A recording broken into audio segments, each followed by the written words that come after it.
Bonjour à toutes et tous et merci d'être présents pour cette réunion d'information publique, puisqu'elle est ouverte à la fois à la communauté INSA mais à l'extérieur. Une réunion qui est dédiée au chantier ClimatSup INSA. Juste quelques mots avant de laisser la parole aux intervenants pour des petits détails techniques. Donc, comme je vous le disais, l'objectif, c'est que cette réunion tienne 1 heure. On va essayer de respecter le timing. La réunion sera enregistrée pour permettre à celles et ceux qui n'ont pas pu être présents avec nous de disposer du contenu qu'on va vous présenter aujourd'hui. Il y a un premier temps d'échange qui va permettre aux collègues de présenter les avancées du chantier, puis un temps de questions-réponses et voilà, d'échange et de questions-réponses se fera en fin de réunion. Vous pouvez les poser vos questions par écrit ou sinon utiliser le petit onglet réaction et lever la main et puis on vous passera la parole les uns après les autres. Voilà ce que je voulais vous dire. Je laisse la parole à Mourad Boukalfa, président du groupe INSA et directeur de l'INSA Rouen-Normandie, qui va introduire cette réunion. À toi, Mourad. Merci Céline, bonjour à toutes et à tous, chers collègues, chers participants. En tant que président du groupe, je suis extrêmement ravi d'introduire ce temps d'échange proposé par l'équipe Projet Climat Sup INSA. Je suis également ravi de voir parmi les participants des membres de la communauté ESR hors INSA, parce que nous sommes nombreux aujourd'hui, comme Céline l'a précisé, c'est une séance qui est ouverte à toute la communauté, car la volonté du groupe, comme vous allez le comprendre, comme vous le comprenez déjà, est de partager son expérience, les avancées de ses travaux et ses propositions. Pour revenir à ce qui nous préoccupe aujourd'hui, le chantier ClimatSup INSA est un marqueur fort de la stratégie du groupe INSA.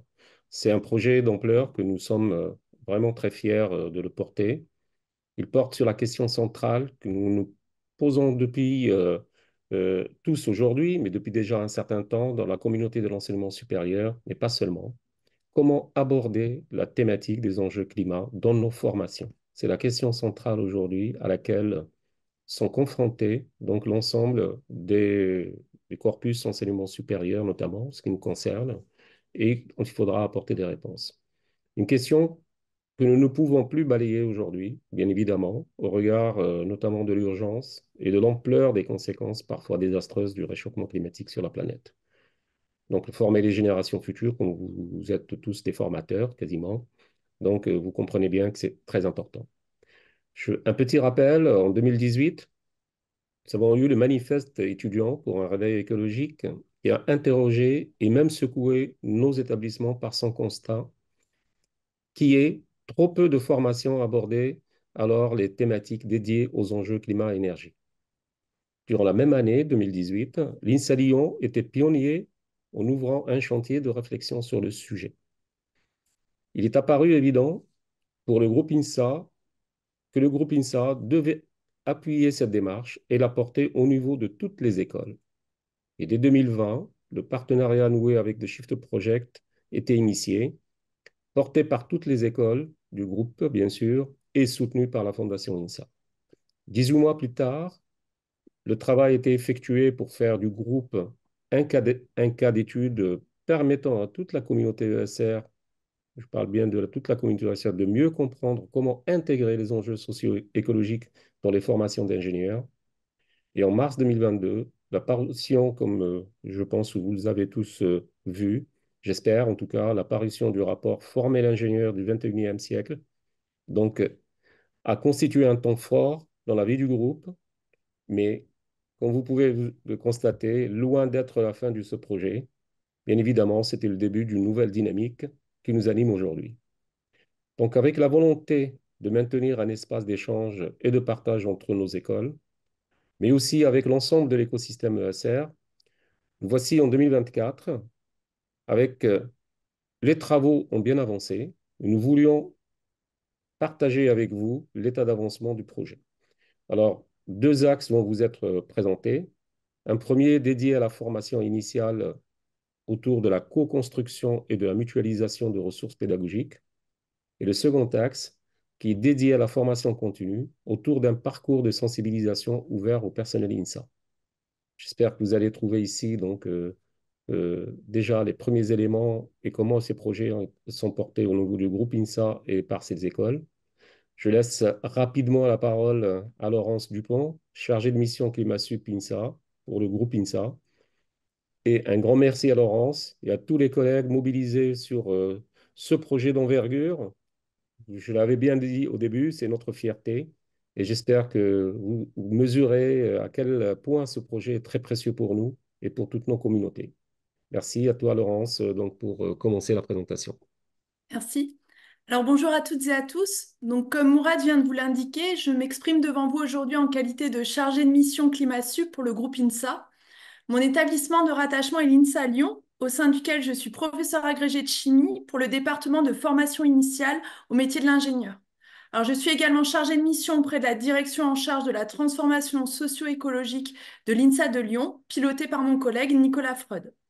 Alors pour introduire la présentation de cet axe de travail co-construction et mutualisation de ressources pédagogiques, je vous propose de nous replonger 2 années en arrière, en mars 2022, quand, au terme de la présentation du rapport final Former l'ingénieur du XXIe siècle, nous nous sommes posé la question suivante: quelle suite donner au projet ClimatSup INSA? Alors, grâce au partenariat avec le Shift Project, nous disposions alors d'un référentiel de connaissances et de compétences communs, d'objectifs partagés autour de la question centrale du manifeste, quels ingénieurs pour quelle société, et aussi d'une méthodologie de déploiement des enjeux socio-écologiques dans nos maquettes sur les 5 années de formation. Alors, ce schéma, extrait du manifeste, reprend cette méthodologie qui se base sur la mise en place de manière simultanée de cours dédiés et de cours non dédiés. Alors, les cours dédiés, ce sont des enseignements transversaux adressant les objectifs d'apprentissage et les thématiques listées dans le référentiel Climat Sup INSA. Et ces espaces pédagogiques, ces cours dédiés, sont à construire en approche pluridisciplinaire.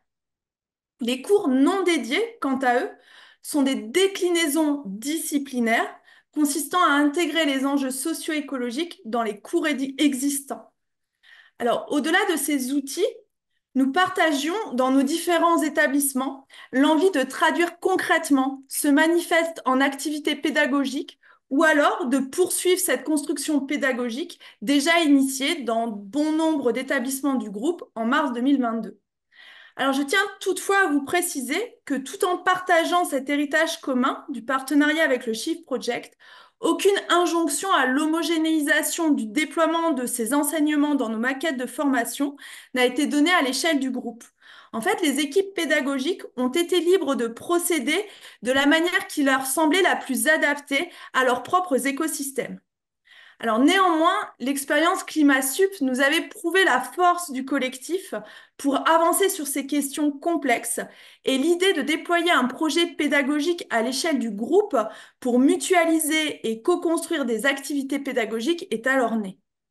Et j'ai bénéficié sur l'année universitaire 2022-2023 de ce qu'on appelle un CPP, c'est-à-dire un congé pour projet pédagogique, afin de coordonner ce projet qui a été validé par l'Assemblée des directeurs du groupe INSA en juillet 2022.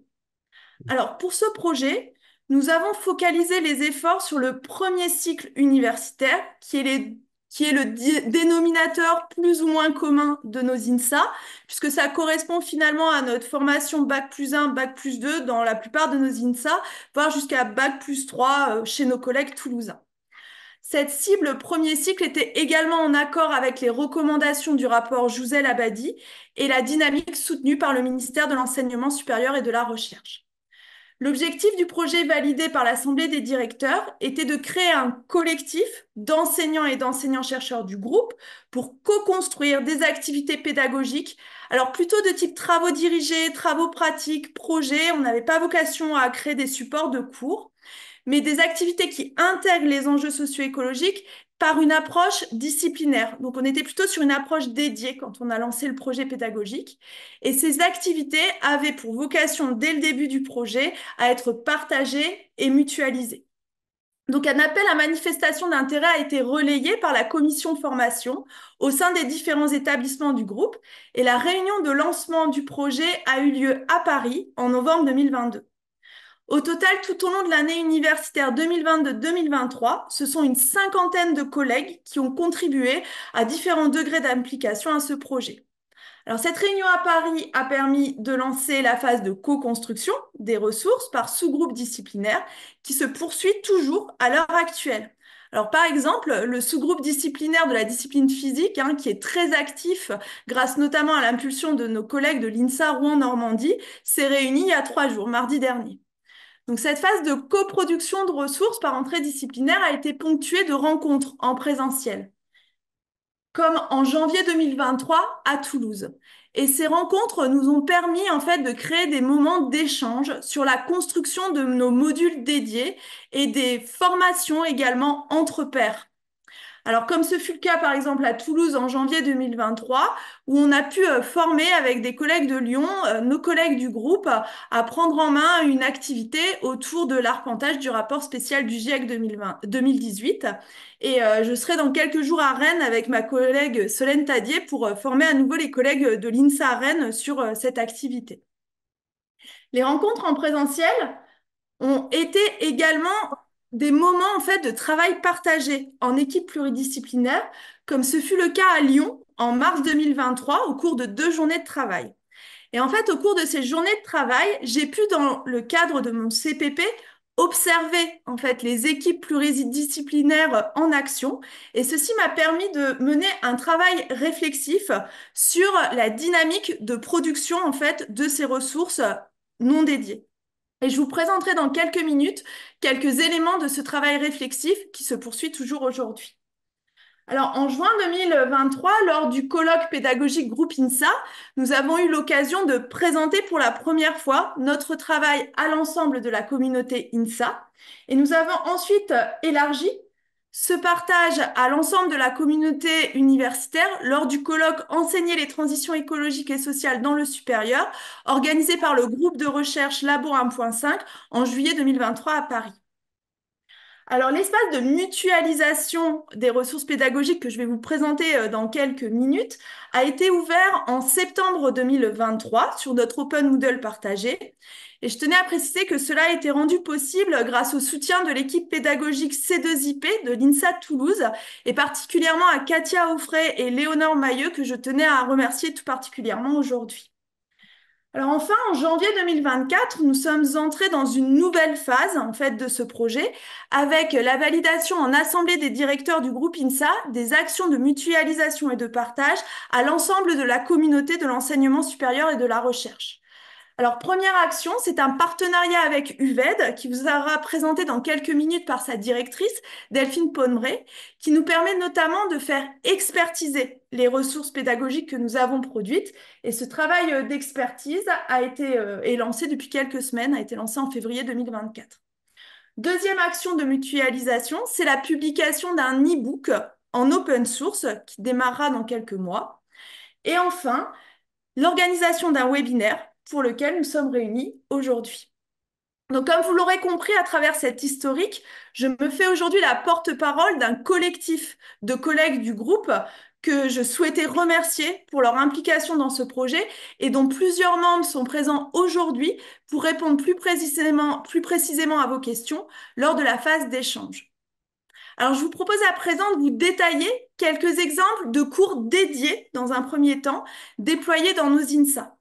Nous avons fait le choix de vous présenter uniquement ce qui a été déployé dans nos premiers cycles au cours de ce webinaire, mais sachez que des actions sont également déployées en département de spécialité et la phase d'échange à la fin de ce webinaire sera l'occasion de vous montrer l'ampleur des travaux réalisés. Alors, je vous propose de commencer notre panorama des cours dédiés par l'INSA de Toulouse, qui a mis en place pour les élèves de première année un module intitulé « Penser ensemble les nouveaux enjeux socio-écologiques et notre responsabilité ». C'est un module de 18 heures qui intervient au semestre 2 de la première année. Ensuite, tous les étudiants de l'INSA Toulouse bénéficient en deuxième année au semestre 4 d'un module de 20 heures créditant 2 ECTS intitulé « Énergie, mix et transition ». Et enfin, la formation se poursuit en troisième année au semestre 5 à travers un module dédié intitulé Transition écologique, réduction des gaz à effet de serre, responsabilité et environnement, qui est un module de 30 heures créditant 3 ECTS. Et je tiens à préciser que l'ensemble des ressources pédagogiques de ce module sont accessibles sur notre espace Open Moodle partagé. Alors, poursuivons ce panorama avec l'INSA de Rennes, qui a déployé depuis septembre 2023 donc, deux modules en première année. Un module au semestre 1 intitulé Anthropocène et limites planétaires, qui est un module de 20 heures créditant 2 ECTS, et un module intitulé Impact des technologies et projections climatiques au semestre 2, à nouveau de 20 heures, créditant 1 ECTS.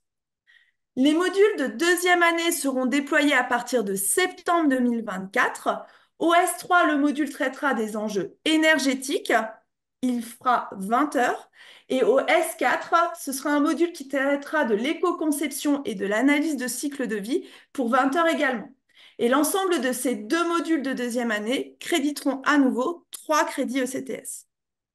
Alors, poursuivons notre tour de France des INSA avec l'INSA de Strasbourg, qui a mis en place, en fait, dès septembre 2022, au semestre 2, un module intitulé Éthique et enjeux socio-écologiques, qui crédite un ECTS. Et en deuxième année, la formation se poursuit pour tous les étudiants en tronc commun avec un module intitulé Enjeux environnementaux de 20 heures qui crédite 2 ECTS. Donc, il y a la moitié de la promo qui bénéficie de ce module au S3 et l'autre moitié au semestre 4. En ce qui concerne l'INSA Centre-Val de Loire, en première année, une unité d'enseignement intitulée Enjeux de la transition écologique a été créée.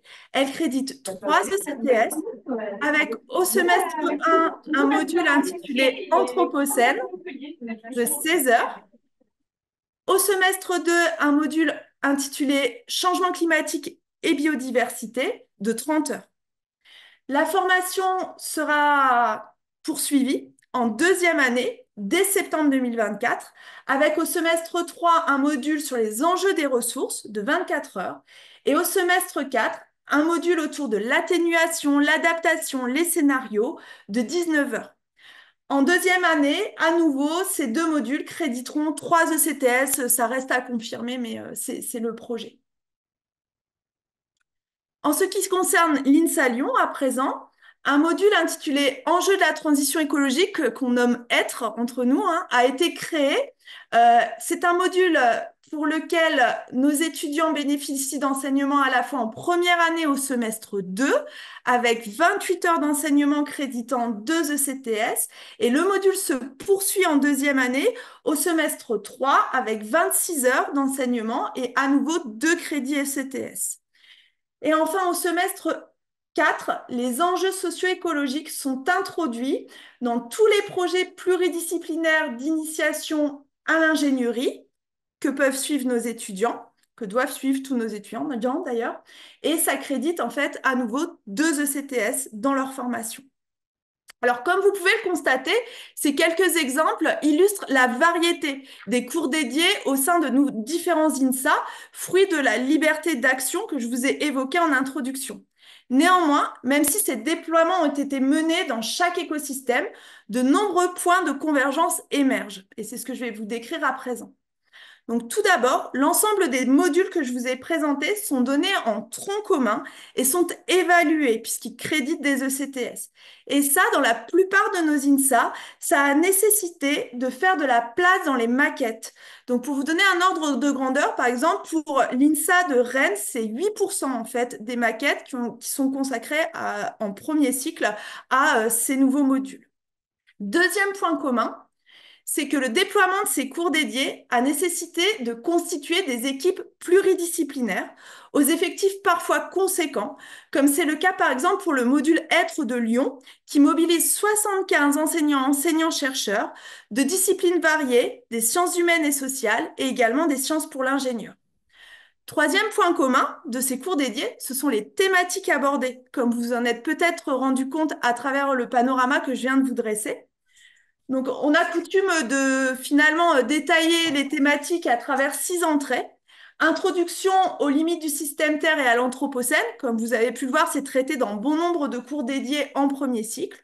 Les enjeux climat-énergie et d'une manière peut-être un peu plus surprenante pour nos INSA, les enjeux du vivant qui sont abordés dans pas mal de nos cours dédiés, notamment à Toulouse, Centre-Val de Loire ou Lyon, qui sont 3 INSA qui proposent des missions d'exploration de la biodiversité des campus. Et également, point de convergence entre nos modules dédiés de premier cycle, c'est qu'on a fait le choix de ne pas s'arrêter au constat, en fait, dès les premières années, mais également de proposer à nos étudiants des leviers d'action, de les interroger sur les futurs possibles et souhaitables. Alors, quatrième point commun, c'est à travers les formats pédagogiques qu'on a utilisés en fait dans ces cours dédiés. Des formats pédagogiques qu'on a voulu peu transmissifs. Donc, dans ces modules, en fait, il y a peu d'heures de cours magistraux. C'est plus des heures en projet ou en TD, donc devant des effectifs plus réduits. Et également, ce sont des formats pédagogiques actifs qui permettent de mobiliser bien sûr la tête, mais aussi le cœur et le corps. Alors, je vous donne quelques exemples. Par exemple, dans le module de deuxième année, à Toulouse, nos collègues ont mis en place un jeu sérieux autour du mix énergétique d'un territoire. Je vous ai parlé des missions d'exploration de la biodiversité des campus. Il y a également des débats qui sont organisés dans ces cours dédiés et même des exercices d'écriture narrative, des projets d'écriture narrative, comme c'est le cas dans le cadre du module Être de Lyon au semestre 3. Alors, cinquième point commun, c'est la dynamique d'auto-formation, de formation entre pairs qui a été mise en œuvre dans nos différents INSA pour déployer en fait ces cours dédiés. Alors, à titre d'exemple, pour l'INSA de Lyon, par exemple, pour déployer le module être de première année, c'est environ 60 heures de formation par des pairs qui ont été proposées à l'équipe enseignante. Formation entre pairs interne à nos établissements, mais également inter-établissements, comme j'ai pu vous le présenter à travers notre historique avec cette dynamique de formation entre INSA. Et enfin, dernier point commun, ce sont les moyens à mobiliser. Donc, le déploiement a été soutenu en fait par des enveloppes d'heures complémentaires dans nos différents établissements, par des recrutements comme des chargés de mission à Lyon qui ont été rendus possibles notamment grâce au soutien de la Fondation INSA Lyon que je souhaitais identifier. Des ingénieurs pédagogiques aussi, je pense que c'est en projet actuellement à l'INSA Toulouse. La mobilisation de congés pour projets pédagogiques, comme celui dont j'ai pu bénéficier, et également la mobilisation des étudiants à travers des stages étudiants, comme l'ont fait notamment nos collègues de Toulouse pour mobiliser les étudiants à la co-construction des cours dédiés. Alors, en ce qui concerne les enseignements non dédiés à présent, je vous propose de vous présenter quelques conclusions tirées de la démarche réflexive que j'ai pu mener lors de mon CPP et des observations, en fait, que j'ai réalisées sur notre collectif Groupe INSA. Alors, je faisais pour ma part partie du sous-groupe disciplinaire chimie et nous avons entrepris dans un premier temps un travail bibliographique pour rechercher dans la littérature des exemples d'exercices pouvant alimenter nos cours non dédiés. Et je suis tombée sur cet énoncé et je me suis posé la question suivante que je vous soumets dans le sondage WooClap auquel vous pouvez accéder soit en flashant le QR code qui s'affiche à l'écran, soit en tapant le lien en fait qui est indiqué sur cette diapositive.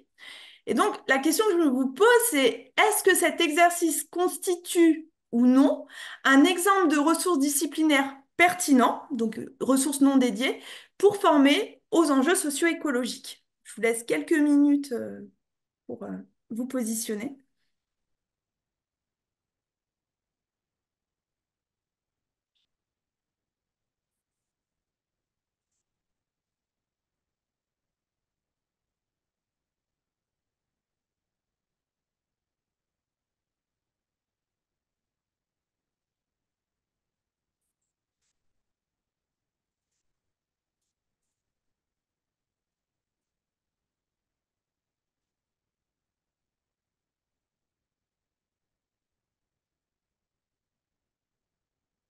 Alors, vous jouez bien le jeu, merci. Je vous bascule ici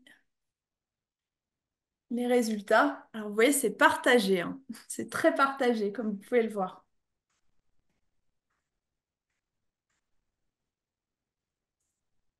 Alors, je vais vous partager finalement, moi, la conclusion à laquelle je suis arrivée en étudiant en fait cet exemple. Alors déjà, je me suis souvenu que cet exemple, je l'avais traité dans mon cursus universitaire dans les années 2000. Et donc ça, en fait, ça traduit une conclusion à laquelle on est arrivé avec les collègues dans le cadre de notre étude bibliographique, c'est que finalement, on trouve plein de ressources disciplinaires qui finalement abordent les enjeux socio-écologiques et même des ressources disciplinaires des années 2000. Donc ici, ça traite l'origine du trou dans la couche d'ozone. Alors néanmoins, j'avoue qu'avoir traité cet exercice n'a développé chez moi aucune compétence en matière de durabilité telle que le décline en fait le référentiel ClimatSup-INSA.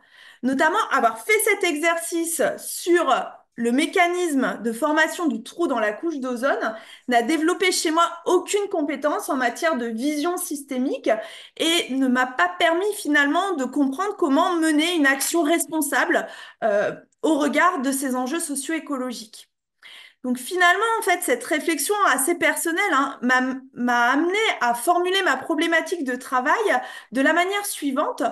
Comment dans les cours non dédiés, donc les déclinaisons disciplinaires, sortir de la simple contextualisation pour viser des objectifs finalement d'apprentissage, développant de réelles compétences de durabilité.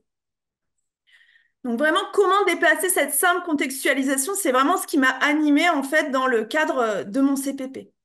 Donc pour ce faire, j'ai essayé de mieux formaliser dans un premier temps l'articulation entre cours dédiés et non dédiés qui était évoquée dans le manifeste ClimatSup.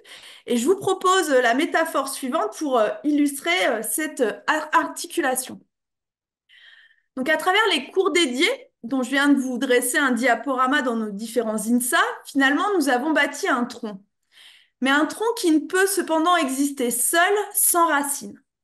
Les apports disciplinaires, développés dans les cours non dédiés, peuvent être assimilés à ces racines, car ils sont nécessaires pour comprendre certains enjeux et pour poser proprement les problèmes. Ainsi, si je reviens sur l'exemple de l'ozone présenté précédemment, finalement, il constitue un bon exemple d'approche disciplinaire non dédiée pour approfondir le concept de limite planétaire, présenté en cours dédié. Mais il est cependant nécessaire d'expliciter aux étudiants le lien entre cet apport disciplinaire de chimie et les notions traitées dans nos cours dédiés. Cela permet de mettre en cohérence cours dédiés et non dédiés et sortir, il me semble, de la simple contextualisation par un exemple DDRS en chimie. Or, lors de mon cursus en 2000, moi, les cours dédiés, ils n'existaient pas. Alors cependant, maintenant, un tronc seul, même avec des racines, ne pourrait survivre longtemps sans déployer ni branches ni feuilles. Et les apports disciplinaires développés dans les cours non dédiés peuvent être également assimilés à ces branches et ces feuilles, car il convient, à présent que nos cours dédiés sont déployés, que chaque discipline et domaine de spécialité questionne ses apports au regard des enjeux socio-écologiques. Et ne pas le faire pourrait créer un risque de dissonance auprès de nos étudiants.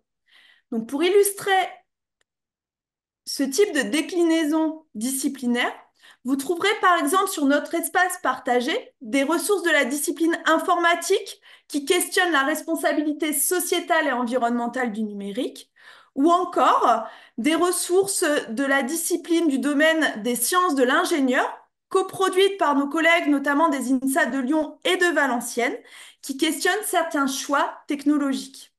Donc, pour revenir à ma problématique initiale de comment sortir de la simple contextualisation dans les cours non dédiés, les premières conclusions en fait de ce travail réflexif amènent donc à proposer pour chaque équipe disciplinaire de repenser donc notre schéma classique de une progression disciplinaire illustrée par un exemple des DRS, mais plutôt d'accepter en fait que chaque discipline contribue au développement d'acquis d'apprentissage extradisciplinaires, tels que ceux listés dans le référentiel ClimatSup-INSA, et finalement d'accepter que chaque discipline se questionne au regard des enjeux socio-écologiques. Alors passons à présent à la présentation de cet espace de mutualisation donc, qui se trouve sur l'Open Moodle de notre groupe. Donc, je vous invite à rentrer en fait cette adresse où vous pouvez utiliser un moteur de recherche. Vous mettez Open Moodle dedans INSA Toulouse et vous allez tomber dessus. Donc, normalement, vous tombez sur cette page. Et donc, une fois que vous êtes sur cette page, il va falloir vous connecter. Donc, ce que je suis en train d'expliquer, bien sûr, c'est possible que pour les collègues du groupe INSA, puisque la page que je vais vous présenter n'est accessible à l'heure actuelle qu'aux enseignants et enseignants-chercheurs du groupe INSA. Donc, pour vous connecter, vous cliquez ici, en haut à droite. Et faites attention, utilisez bien le bandeau là, de connexion par la Fédération Renater. Sinon, ça ne fonctionne pas. Vous sélectionnez votre INSA. Vous rentrez vos logins. Et normalement, vous êtes connecté. Alors, il faut vous y retrouver dans la catégorie de cours qui commence à être assez conséquente. Donc, c'est dans l'espace Open INSA École. Et vous avez ici, dans cet espace, une catégorie ClimaSup. Dans ClimaSup, en fait, il y a deux sous-catégories qui correspondent aux deux axes de travail présentés par Mourad en introduction. Donc, en ce qui concerne le partage de ressources pédagogiques, c'est le premier onglet. Le second onglet correspond à la formation continue tout personnel que vous présentera Jean-Yves Plantec dans quelques minutes. Donc, vous cliquez sur Enseignement ClimaSup. Et là, vous avez un menu multi-entrées qui s'affiche. Donc, vous pouvez cliquer pour accéder aux ressources par une entrée disciplinaire, mais également par une entrée thématique. Et là, vous retrouvez les thématiques que je vous ai présentées précédemment, qui sont le dénominateur commun en fait de nos différents cours dédiés. Alors, je vous propose de cliquer sur l'entrée disciplinaire pour vous montrer ce qui s'affiche. Donc, quand vous cliquez sur l'entrée disciplinaire, vous avez un sommaire thématique qui correspond à différentes disciplines. Alors, le premier, il est surprenant parce que c'est une entrée disciplinaire et on vous dit que c'est l'espace transdisciplinaire. Alors, à quoi il correspond en fait cet espace? Il correspond à l'espace de dépôt des ressources de nos modules dédiés que je vous ai présenté il y a quelques minutes. Donc là-dessus, vous retrouverez notamment la ressource arpentage GIEC que je vous ai évoquée ou les ressources du module de troisième année de l'INSA Toulouse. Alors, je vais cliquer sur une entrée disciplinaire. Alors, je choisis ma discipline, la chimie. Quand vous cliquez sur l'entrée disciplinaire, vous avez différentes ressources qui s'affichent et vous pouvez en choisir une. Alors moi, je vous propose toujours pour suivre le fil conducteur de l'ozone, de cliquer sur la ressource limite planétaire autour de l'ozone. Donc, vous cliquez sur le titre et là, vous avez une fenêtre de dialogue qui s'ouvre avec les différents objectifs d'apprentissage visés par cette activité pédagogique. Donc là, vous retrouvez des objectifs d'apprentissage purement disciplinaires. En l'occurrence, on a repris en fait la partie de l'exercice du sondage VooClap avec ma collègue Valérie Ardois-Duparc, avec laquelle nous avons co-créé cette ressource. Mais nous avons essayé, comme je vous le disais, de compléter finalement cet exercice purement disciplinaire pour qu'il vise également des objectifs d'apprentissage extradisciplinaires. Et donc là, c'est d'analyser le caractère systémique et plurifactoriel des perturbations du système Terre. Donc, pour chaque ressource, vous avez un contact. Donc, c'est le contact des collègues du groupe INSA qui ont coproduit en fait la ressource. Donc, n'hésitez pas à nous contacter, à nous faire des suggestions d'amélioration, à nous identifier des erreurs, nous proposer des corrections, etc. Et si vous voulez accéder à la ressource, ben, il suffit de cliquer ici. Alors ici, elle vous est proposée en PDF et en Word. En fait, on a eu vraiment à cœur de vous fournir des ressources qui soient complètement modifiables. L'idée, c'est pas que vous les repreniez telles quelles, mais vraiment qu'elles vous servent dans vos contextes propres. Et donc, vous pouvez, en format Word, aller piocher une partie de l'exo qui vous intéresse, etc. Donc, c'est vraiment libre pour vous. Et donc, quand vous cliquez, elle se télécharge. Donc là, vous avez l'énoncé et le corrigé dans la même ressource. Alors, si je sors de cet espace ici, et que je m'étais plutôt dit, mais en fait, j'ai pas envie d'une ressource de chimie, mais j'ai plutôt envie d'une ressource avec entrée thématique. Eh bien, par exemple, j'ai envie de traiter des limites planétaires. Ben, je vais cliquer ici sur limites planétaires.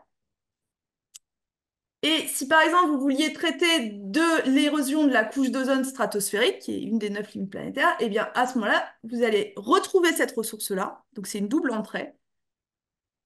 Et vous retrouvez l'espace de dialogue que je viens de vous montrer. Voilà. Donc, je reste à votre disposition, bien sûr, hein, n'hésitez pas à m'écrire si vous avez des questions sur cet espace. Encore une fois, à l'heure actuelle, il est accessible à l'ensemble des enseignants et enseignants-chercheurs du groupe INSA. Mais comme vous le disait Mourad en introduction, on a vraiment cette volonté d'un partage plus large. Et d'ailleurs, on tenait à remercier finalement les collègues des autres établissements qui ont mutualisé eux aussi leurs ressources sur différentes plateformes et qui nous ont aidés finalement dans la construction de nos cours dédiés. On avait cette envie de partage, mais on ressentait aussi le besoin de faire expertiser en fait nos productions.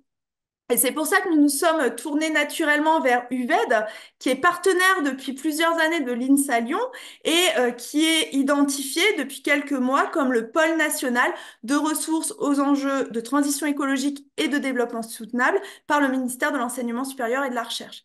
Et donc, je passe la parole maintenant à Delphine Pommeret, qui est la directrice de l'UVED et qui va vous préciser un peu plus ce partenariat. Merci Laurence.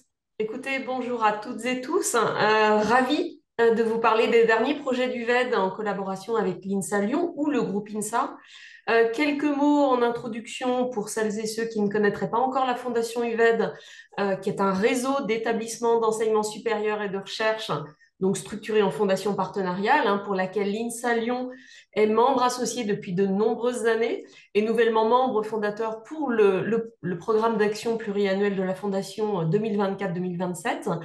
Comme l'a précisé précédemment Laurence également, donc UVED a été désigné en juin dernier donc pilote du pôle national de ressources pédagogiques TEDS donc par le ministère de l'Enseignement supérieur et de la Recherche, avec donc pour mission de produire et de mettre à disposition en libre accès des contenus et des outils pédagogiques numériques ainsi que des parcours de formation autour des enjeux d'environnement et de transition écologique qui répondent aux besoins et aux attentes des différents profils utilisateurs. UVED est là pour accompagner, pour aider les établissements d'enseignement supérieur et de recherche à intégrer les enjeux de transition socio-écologique dans leur offre de formation. UVED met à disposition des enseignants, des ressources, du matériel pédagogique à utiliser comme support à leurs enseignements ou à prescrire à leurs étudiants comme complément de cours. UVED outils auto-forme les enseignants pour qu'ils puissent former au mieux leurs étudiants. UVED met à la disposition des étudiants, bien sûr, des compléments de cours qui sont validés scientifiquement. Et enfin, on s'adresse littéralement à tous puisqu'on propose au grand public, mais également au monde académique, des MOOC, des formations en ligne gratuites ouvertes à tous. Comme vous le savez, donc, suite au rapport Jouzel-Abadi et notamment dans la lignée de ses recommandations de généraliser, de massifier l'enseignement des enjeux de transition écologique, UVED a produit et coordonné un socle commun de connaissances et de compétences transversales sur l'Anthropocène, un projet lauréat de l'appel à manifestation d'intérêt Émergence, et donc soutenu financièrement par le ministère de l'Enseignement supérieur et de la Recherche. Alors ce socle, produit et coordonné par UVED, auquel l'INSA Lyon a apporté plusieurs contributions, a pour objectif de former massivement les enseignants et les étudiants, quel que soit leur parcours, quelle que soit leur discipline, qu'ils soient à l'université ou en école d'ingénieur, de commerce, de management. C'est un projet qui est articulé autour de 5 modules pluridisciplinaires qui balaient beaucoup de sujets, qui englobent un grand nombre d'enjeux, de préoccupations et de questionnements. Les 4 premiers modules visent prioritairement, bien sûr, donc, les étudiants de premier cycle et les enseignants, tandis que le 5e module s'adresse spécifiquement aux enseignants. Chaque module repose sur des parties théoriques et d'autres appliquées. Les enseignants peuvent venir piocher vraiment ce dont ils ont besoin, l'utiliser, l'adapter en fonction de leur objectif pédagogique, du temps dont ils disposent, des modalités d'enseignement choisies. En fait, ce qu'il faut retenir, c'est que l'idée n'est pas d'avoir un socle 100% distanciel, mais que les enseignants puissent travailler tout ou partie du socle avec leurs étudiants en présentiel ou sous format hybride. Je précise aussi que c'est un enseignement commun qui est basé sur l'approche par compétence et la pédagogie par projet, ce qui permet de faciliter l'usage et la réappropriation des ressources.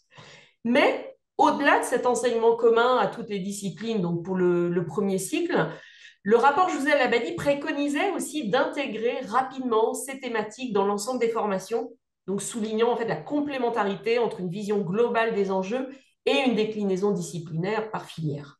Et donc, la Fondation UVED a décidé de lancer un projet de coproduction et de mutualisation de déclinaison de ces enjeux de transition socio-écologique pour plusieurs raisons. Pour mobiliser un maximum d'enseignants, pour enclencher une dynamique à plus grande échelle encore, et puis a pour objectif en fait d'outiller les enseignants-chercheurs qui enseignent en fait dans les différentes mentions de licence pour leur permettre à la fois d'enrichir leurs enseignements disciplinaires dits classiques, toutes disciplines confondues, et leurs pratiques pédagogiques. Donc, c'est un projet voilà, où l'on souhaite vraiment coordonner la production de ressources pédagogiques et en particulier des ressources de mise en pratique, de mise en situation qui déclinent de manière disciplinaire les enjeux de transition écologique, mais également de mutualiser des déclinaisons disciplinaires existantes produites par des établissements et notamment, ce que je vais vous proposer, par celles produites par le groupe INSA. En fait, il va s'agir de questionner à la fois en quoi la discipline apporte des clés de compréhension aux enjeux TEDS, mais aussi en quoi, à l'inverse, la discipline va se transformer au regard de ces enjeux. En fait, vous l'aurez compris, ce projet de déclinaison disciplinaire ou aussi pluridisciplinaire vise à proposer à la fois un apport disciplinaire pour mieux comprendre les enjeux de transition socio-écologique de nature systémique et pluridisciplinaire, qui vise aussi à modifier en fait la manière d'aborder certaines questions disciplinaires au regard des transformations socio-écologiques que nous vivons et que nous vivrons, et puis bien sûr de renforcer l'ancrage au réel et à des problèmes concrets dans les enseignements disciplinaires, d'où la production et la mutualisation de ressources de mise en pratique principalement.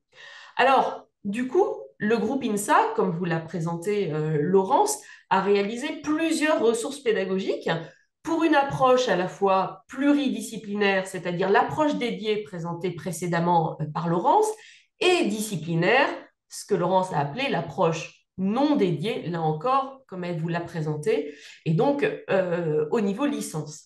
Et donc ces ressources, qui sont, comme je vous le disais, des ressources de mise en pratique, de mise en activité, donc principalement des TD, sont aujourd'hui en fait mutualisées à l'ensemble de la communauté enseignante du groupe sur la plateforme Open Moodle, l'accès donc réservé uniquement aux enseignants du groupe, comme l'a précisé Laurence, mais le groupe INSA a donné son accord en fait pour mutualiser tout ou partie des ressources produites et de les verser dans la plateforme Moodle UVED. Mais avant de les valoriser et de les mettre à disposition donc, de la communauté enseignante à l'échelle nationale via notre plateforme, UVED va les soumettre, et a déjà commencé ce travail, de les soumettre à relecture et à validation par des pairs. Alors certes, pour juger bien sûr de la qualité scientifique et pédagogique de la ressource, mais surtout pour voir comment est accueillie la déclinaison en question, si éventuellement des corrections sont à apporter sur le fond, et puis les relecteurs en profiteront pour donner leur avis sur la réutilisabilité de la ressource, car c'est bien l'objectif. Quand on met à disposition de la communauté enseignante des ressources, on souhaite que les enseignants puissent les utiliser et se les réapproprier facilement. Donc voilà, donc, en conclusion, vraiment, cette collaboration, elle va permettre d'enclencher la dynamique nationale en proposant notamment des premiers exemples de déclinaison et inspirer d'autres enseignants issus de disciplines et d'établissements différents pour en produire de nouvelles, pour en coproduire de nouvelles. Et donc voilà, vraiment la mutualisation, ce que je trouve bien avec cette collaboration avec le groupe INSA, c'est que la mutualisation est vraiment une démarche à encourager au vu notamment du contexte économique, des différents problèmes et freins rencontrés dans les établissements et notamment du manque de temps des enseignants et des enseignants-chercheurs. Et donc, UVED est là aussi, pas seulement pour produire des ressources nouvelles, mais également pour mutualiser des ressources produites par d'autres établissements comme celle du groupe INSA. Merci de votre attention. Merci beaucoup Delphine. Je passe la parole maintenant à Jean-Yves Plantec qui va vous détailler le second axe de travail sur la formation tout personnel aux enjeux socio-écologiques. Oui, merci Laurence. Bonjour à tous. Je vous parle en tant qu'ancien directeur d'OpenINSA.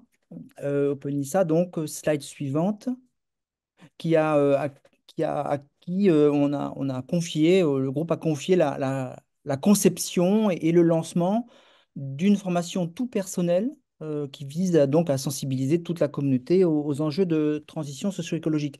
Une formation relativement courte, hein. L'idée, c'était pas non plus de proposer un module de 30 heures. Alors, quelques dates pour préciser comment a été mené ce projet, qui a été lancé en juin 2022 déjà. On a constitué un petit copil, 3 membres d'OpenINSA, et donc Laurence Dupont comme experte sur le champ climat sup.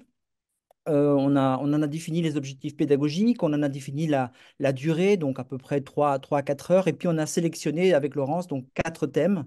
Le thème de l'Anthropocène, le thème de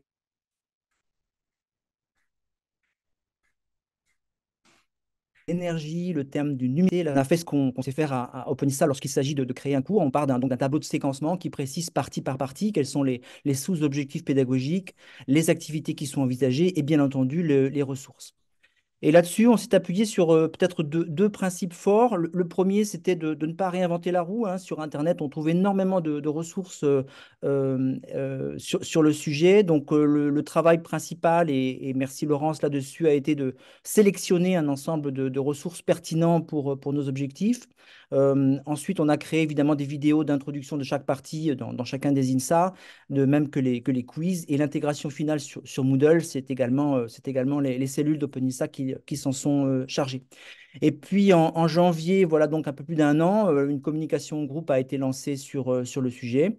Et à partir de février, on a ouvert progressivement les thèmes à raison de un par mois. Sur les bilans et les perspectives, on a eu près de 600 inscrits. Nous allons relancer la formation en avril 2024 et forcément, ce sont des formations qui sont appelées à évoluer, mais également à vivre chaque année une relance.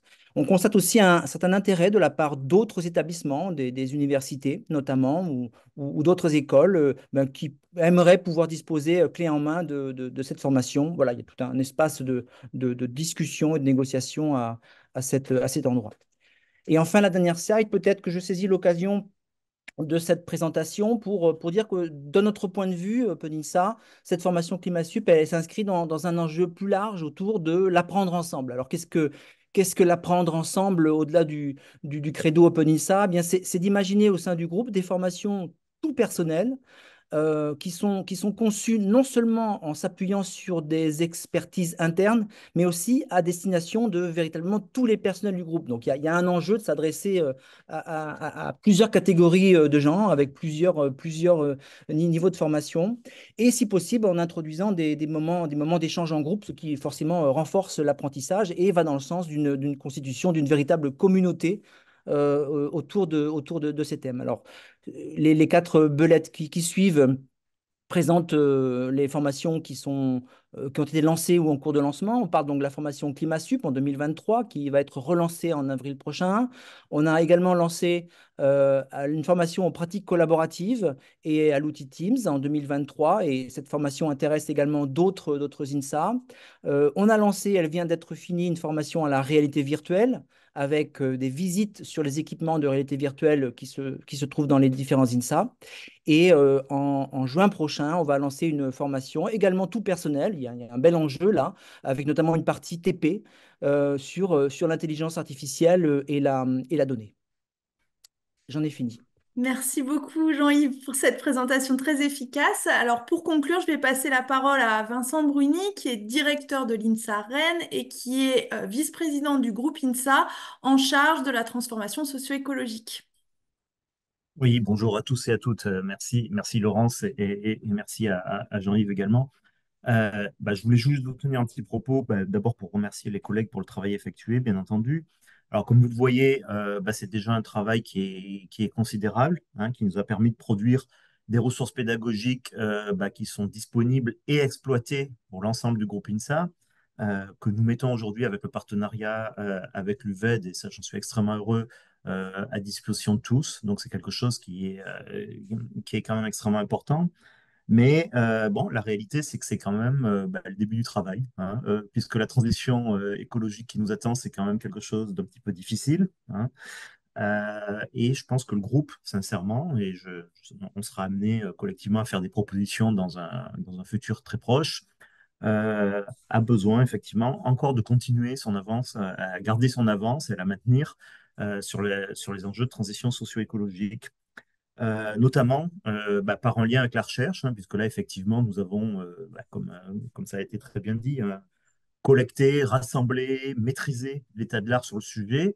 La question, c'est comment le groupe INSA peut y contribuer, hein, puisqu'il me semblerait surprenant qu'on puisse pas aborder enfin, qu'on aborde le plus grand défi qui nous est posé sans faire appel à la recherche. Et donc, ce qu'on pense, hein, c'est que quand même la question de la transition écologique et de la rupture écologique presque du groupe INSA va nous amener à impacter l'ensemble de nos activités, puisque finalement, ce qu'on vise, hein, à travers tout ça, parce que là, on a beaucoup parlé de notre formation d'ingénieurs, on a parlé de la formation des personnels, mais ce qu'on vise à travers tout ça, c'est transformer l'économie, hein, et utilisé, c'est le mot entreprise jusqu'à présent, et donc à transformer les entreprises. Donc nos ingénieurs vont être de mieux en mieux armés pour que ces entreprises et que l'économie se transforme, c'est extrêmement important. Notre activité de recherche va alimenter tout ça, en tout cas je l'espère. Notre formation continue également, c'est à la destination des entreprises, c'est un levier extrêmement important pour aider les entreprises à se transformer et à continuer à exister dans le monde de demain. Et puis évidemment, notre activité d'innovation propre, hein, au niveau du groupe, évidemment, les innovations se retrouvent dans les entreprises et nous pouvons avoir des leviers comme ça pour atteindre un niveau d'économie et de développement économique qui soit compatible avec les contraintes écologiques et puis évidemment, bien entendu, au service du bien-être social. Voilà, ce qui est quand même un des objectifs de l'ingénierie et de la technologie. Voilà. Je pense qu'on passe à une phase de question-réponse, mais c'est pas à moi d'introduire si je ne me trompe pas. Merci beaucoup Vincent. Bah oui, en effet, comme tu le dis, on vous propose maintenant de passer à une phase d'échange et si on peut répondre à vos questions, ce sera avec plaisir. Laurence, avant, juste, je prends la main juste pour saluer et préciser que l'ensemble des directeurs INSA, quasiment tous, sont présents. Et aussi nos écoles partenaires, donc les directeurs des écoles partenaires INSA sont présents avec nous. Donc voilà, c'était juste pour un mot pour dire voilà le soutien du groupe et le portage par le groupe est complet totalement et on tient beaucoup, comme l'a dit Vincent, sur la transformation donc dans nos formations et aussi la transformation de l'ensemble des actions de nos ingénieurs. Place aux questions.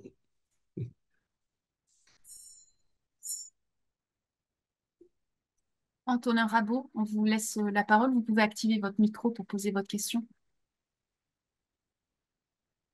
Oui, bonjour à tous, j'espère que vous m'entendez bien. Merci de me donner la parole. J'avais une question qui concerne Madame Dupont, mais aussi Monsieur Bruni. C'est vis-à-vis des stages en entreprise et particulièrement du projet de fin d'études. Je pense que dans le cadre de la formation des ingénieurs, les stages en entreprise sont quand même représentatifs de leur futur travail. Et je pense qu'une mesure qui peut être assez efficace, mais peut-être que vous n'en avez pas parlé parce que c'est déjà en train d'être mis en place, et je pense que ce serait dans les rapports de stage de dédier une partie et une partie de la notation à des réflexions sur les enjeux socio-écologiques, socio-environnementaux dans l'entreprise pour que l'étudiant puisse se questionner sur le mode de fonctionnement de son entreprise, savoir si l'entreprise correspond à des enjeux éthiques et environnementaux. Et je crois qu'en plus, Monsieur Bruni, vous êtes particulièrement concerné parce que des étudiants de l'INSAREN sont en train de monter une charte des partenariats pour viser à travailler avec des entreprises, dans le cadre des stages, avec des entreprises qui correspondent à certains critères éthiques et respectueux des enjeux sociaux, environnementaux. Donc voilà, je voulais savoir ce qu'il en était, parce que vous avez parlé beaucoup du cursus, de la formation, et des cours, mais pas trop des stages et particulièrement du projet de fin d'études. Je voulais savoir ce qu'il en était dans vos projets. Merci. Antonin, est-ce qu'on peut vous demander, vous êtes un étudiant INSA juste pour situer Oui, excusez-moi, je suis justement en projet de fin d'études en 5e année à l'INSA Rennes, formation mathématiques appliquées. Et je sais que du coup, cette charte des partenariats entreprises par les étudiants de l'INSA Rennes concerne aussi beaucoup d'étudiants de l'INSA avec qui j'ai pu discuter durant ma formation. J'ai pu échanger avec des étudiants de l'INSA Toulouse, de l'INSA Lyon, qui me disaient aussi que dans leurs écoles, c'était en train de bouger au niveau étudiant pour essayer de travailler avec des entreprises plus éthiques et je voulais savoir ce qu'il en était de la part de la direction et surtout de ce projet ClimaSup. Alors, je vais peut-être prendre la parole là. Bonjour. Merci pour cette question, hein. Alors, moi, de mon point de vue, vous l'avez souligné, Antonin, vous le savez très bien, effectivement, c'est un sujet de réflexion à l'INSA de Rennes. Plus que de réflexion, c'est des choses qui vont avancer. Alors, il y a une histoire de charte, hein, effectivement, de transparence, hein. Ce qu'on souhaite, c'est que les étudiants soient bien informés, effectivement, des choix qu'ils font et que ce ne soit pas forcément des choix par défaut, comme ça peut un petit peu se faire, qui sont peut-être insuffisamment informés. Moi, je souscris tout à fait à l'idée, hein, qu'une proposition qui m'a été faite à Rennes aussi, voilà, d'avoir une réflexion dans le cadre de la soutenance des projets de fin d'études, hein, sur l'action écologique de l'endroit où les étudiants ont fait leur stage, mais aussi de eux-mêmes quelle pourrait être leur proposition, enfin leur réflexion par rapport à ça, et je pense que ça a beaucoup de sens. Enfin, en tout cas, moi, c'est quelque chose que je souhaite proposer à l'échelle du groupe, hein. Je sais qu'il se passe des choses aussi à Lyon, effectivement, et je crois que Nicolas l'a même mis dans le chat général. Nicolas Freud l'a mis dans le chat général. Ou alors c'est que pour moi, je ne sais pas. En tout cas, il se passe des choses à Lyon là-dessus, hein, ça c'est certain, et à Toulouse, je ne sais pas. Ça, mais en tout cas, ça fait clairement partie des propositions, évidemment, qu'on va faire à l'échelle du groupe. Alors, je parle de propositions, hein, comme je l'ai dit un petit peu en conclusion, on est encore en phase de réflexion sur la suite, hein, mais ce sujet-là sera évidemment extrêmement pertinent, je le pense aussi. Je le pense comme vous.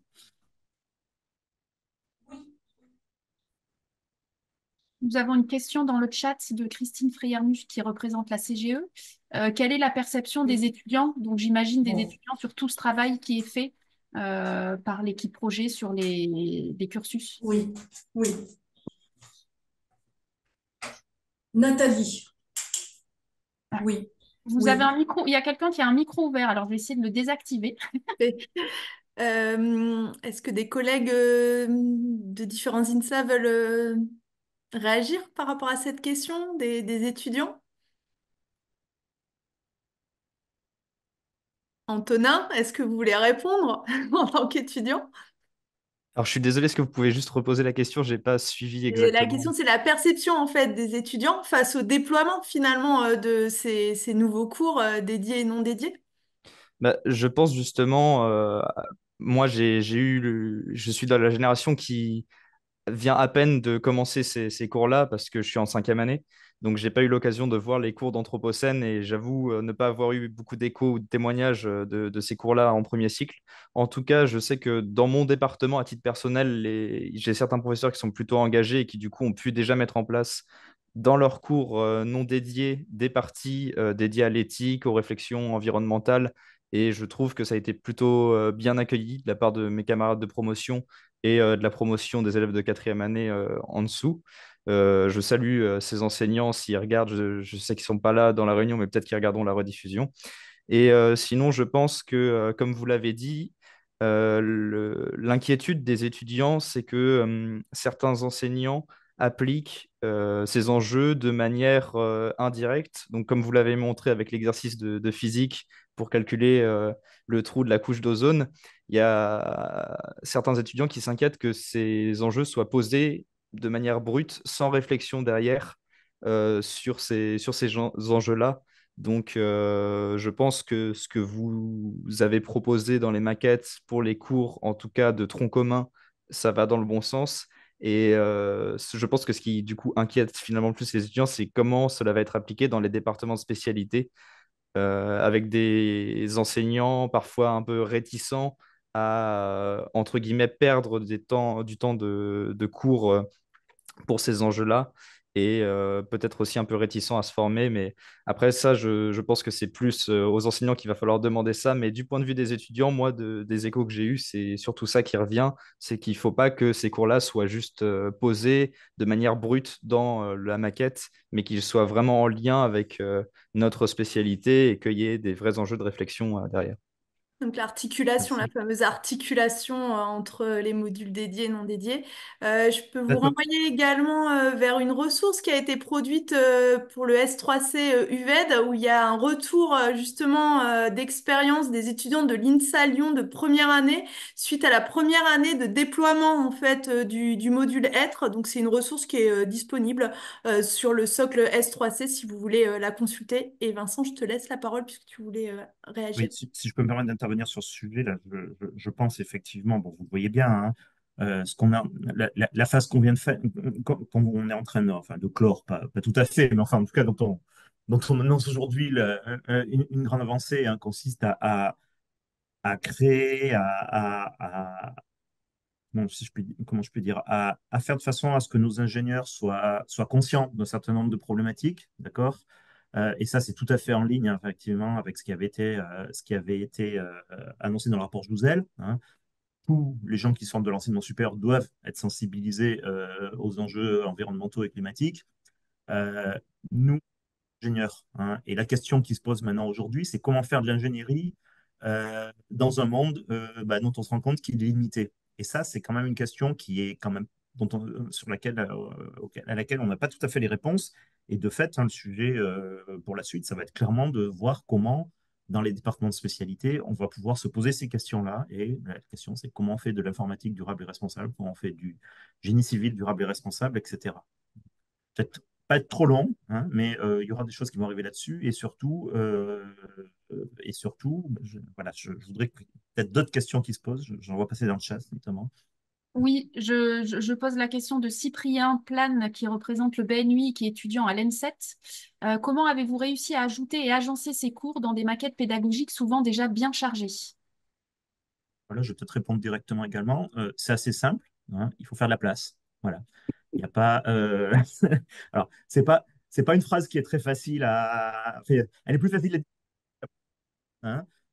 Mais effectivement, dans les premiers cycles qui l'ont fait, nous avons dû faire de la place pour ces cours-là, parce que de fait, voilà, les formations d'ingénieurs sont maintenant bien pleines, et il y a un travail important à faire dans nos écoles qui est de se dire, que faut-il enfin voilà, hein, malheureusement, la liste des connaissances qui sont nécessaires, hein, à des ingénieurs est de plus en plus longue, hein.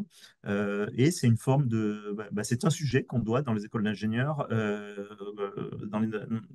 dans les écoles d'ingénieurs aborder de front, hein, parce que sinon, effectivement, on va se mettre à former des ingénieurs en 15 ans, ce qui n'est pas tout à fait l'objectif. Voilà. Donc, il y a un moment où il faut faire des choix, effectivement, et ces choix doivent être communs et partagés par tous, hein. C'est-à-dire que l'idée, c'est quand même que les collègues comprennent pourquoi ces choix-là ont été effectués. Voilà. Après, évidemment, il y a aussi des choix de la direction. Et à Lyon, notamment, il y a un cadrage qui a été fait en conseil d'administration, par exemple, sur ce sujet précis. Nicolas Freud, justement, pour l'INSA Lyon, vous échangez dans le chat. Vous voulez peut-être dire un mot? Oui, effectivement, juste dire que à Lyon, on a pu bénéficier d'une note de cadrage écrite collégialement et adoptée par notre conseil des études et par le conseil d'administration 2019-2020 et qui précisait le nombre de crédits ECTS à consacrer aux enseignements dédiés et non dédiés.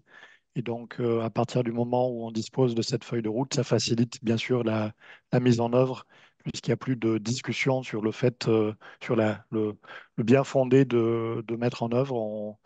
On essaye d'appliquer la note de cadrage. C'est difficile, mais ensuite, ça permet de faire les arbitrages nécessaires.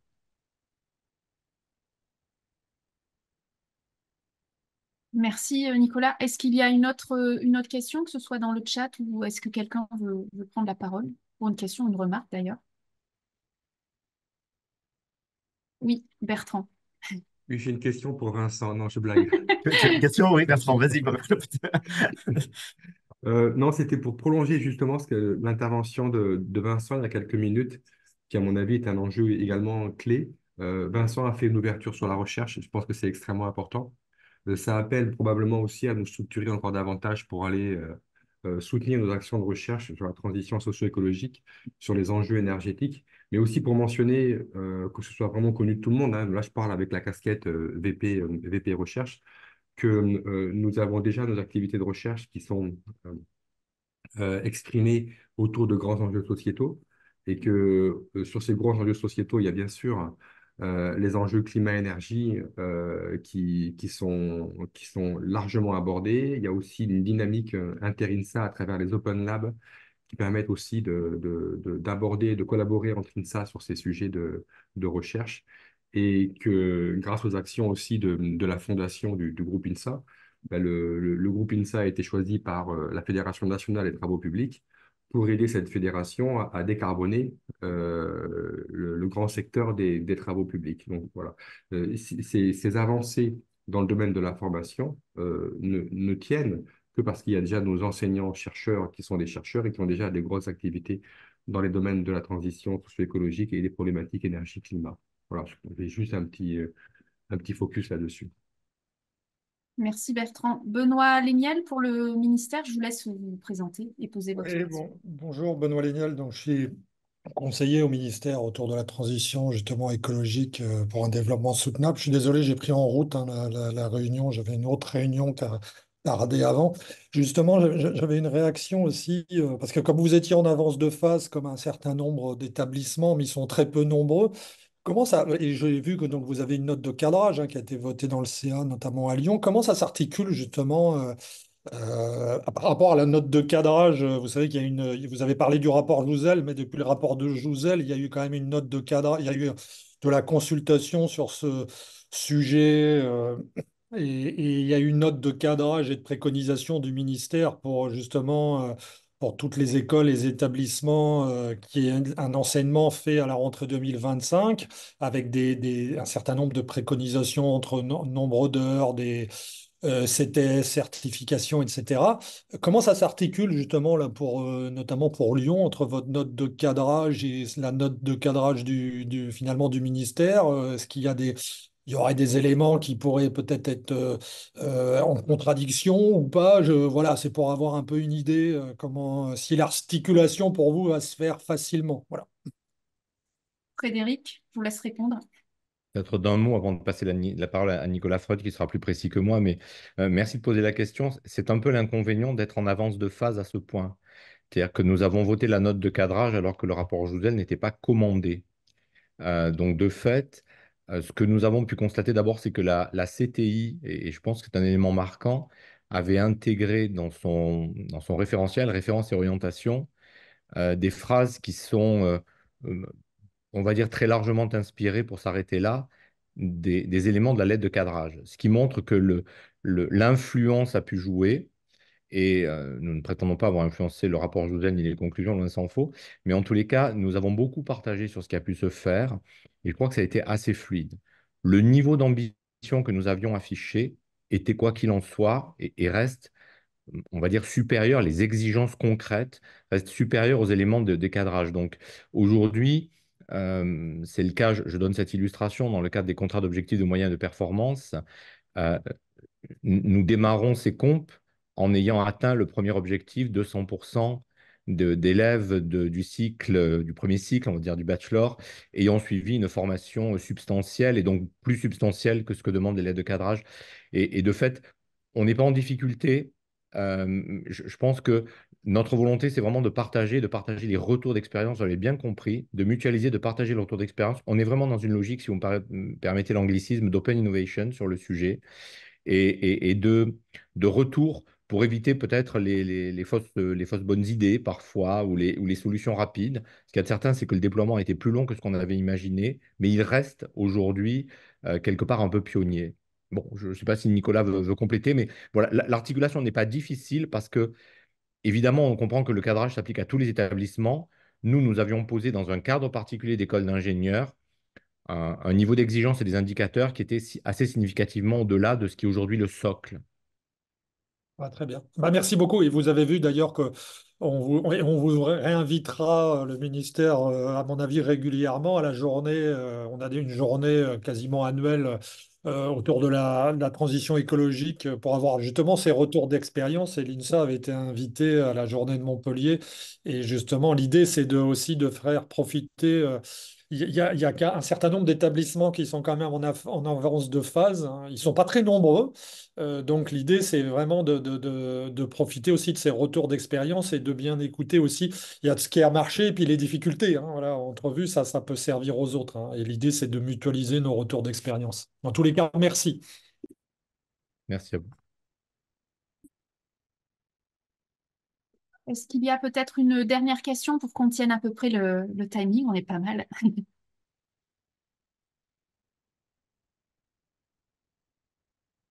Non, pas de questions? Bah, écoutez, je vous propose qu'on mette fin à cette réunion. Merci beaucoup à tous les intervenants, tous les participants. Nous vous renverrons par mail le lien vers la vidéo pour que vous puissiez la partager en interne ou à vos collègues. Merci beaucoup et puis on vous souhaite une bonne fin de journée. À bientôt. Au revoir. Merci, au Merci, au revoir. revoir. Merci. Au Bon revoir. après-midi à toutes et à Au tous. revoir. Au revoir. Merci, au revoir. Merci beaucoup, c'était vraiment intéressant. Merci, au revoir. Merci pour votre engagement surtout. Ouais. Merci. Merci à vous.